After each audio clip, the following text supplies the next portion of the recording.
welcome to this new tutorial series where I'll walk you through the entire process of creating a stylized sci-fi scene from start to finish. In this series, I'll show you how I take a simple concept and build it up into a cinematic shot using free 3D assets, Blender, Photoshop, and a bit of hand painting to give everything a unique stylized look. We'll start by gathering models from Sketchfab and cleaning them up. Then move into Blender where I'll build the scene, create the environment, and set up the basic composition. For those of you who want the full step-by-step modules, downloadable assets, and extended lessons, I'll be launching everything on Patreon very soon.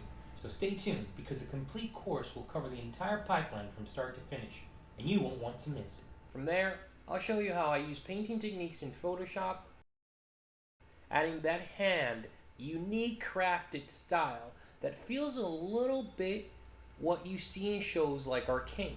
In this series, I'll also be sharing how I approach painting directly in Photoshop to achieve a stylized, Arcane-inspired look. I'll show you how to hand paint over renders, layer in details, and push the atmosphere until the scene feels alive. From there, I'll explain how to take those painted layers and bring them back into Blender using projection mapping techniques. This is a powerful way to merge traditional painting with 3D depth and motion, creating results that feel both cinematic and artistic.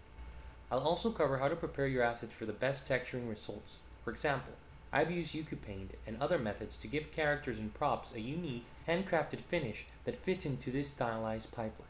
Each of these steps will be covered in depth in their own dedicated modules, which I'll be publishing soon here on YouTube and on Patreon.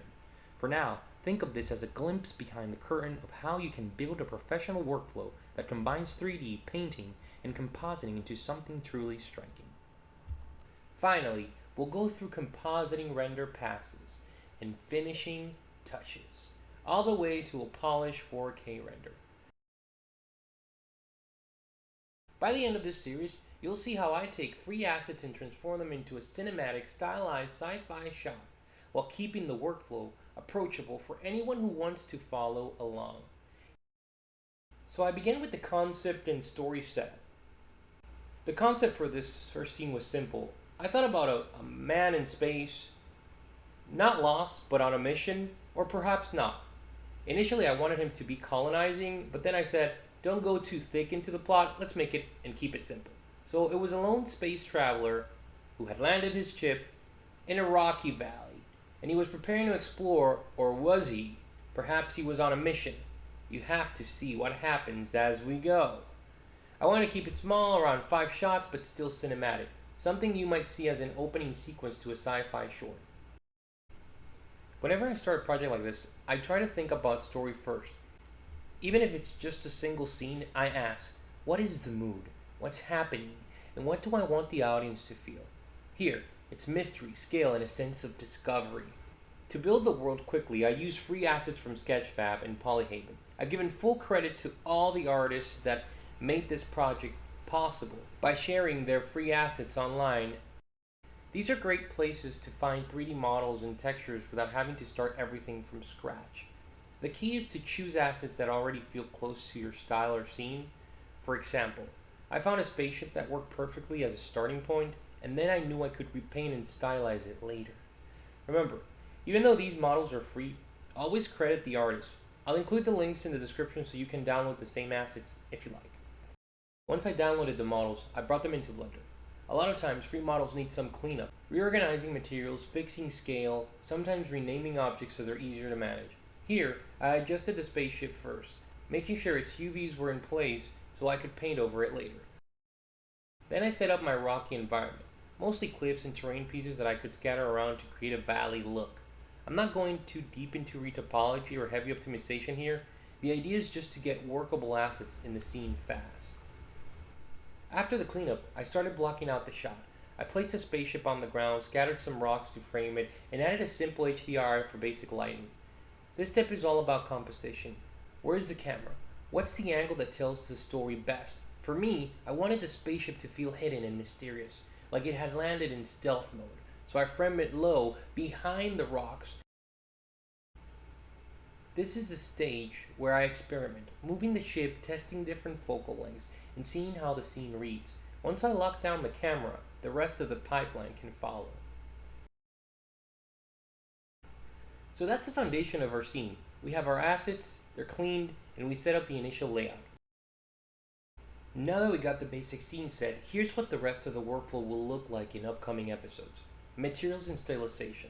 I'll repaint the chip and rocks with stylized hand-painted textures, giving them a more artistic, painted look, rather than just PBR realism. I use UCU paint. I'll put a link down below. Then refine further in Photoshop. We will also be covering lighting and atmosphere. After materials, I'll set up lighting to create mood, using HDRI, spotlights, and emissive surfaces, plus adding volumetrics like fog to enhance depth. Once the lighting is locked, I'll render multiple passes from Blender, Cryptomatte, Mist, Shadow, Volume, and any other I really feel like rendering to use in Photoshop while I paint over these layers. These give us flexibility for painting and compositing later. I export the renders, hand paint directly over it in Photoshop, layer by layer.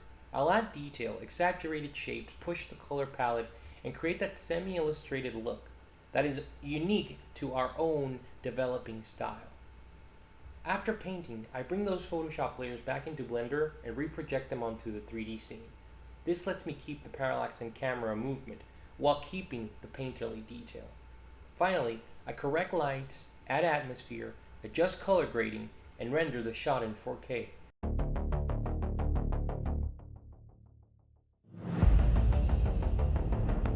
The result is a cinematic shot that feels part 3D, part illustration. Each of these steps will be covered in depth in their own dedicated modules, which I'll be publishing soon here on YouTube and on Patreon. For now, think of this as a glimpse behind the curtain of how you can build a professional workflow that combines 3D painting and compositing into something truly striking.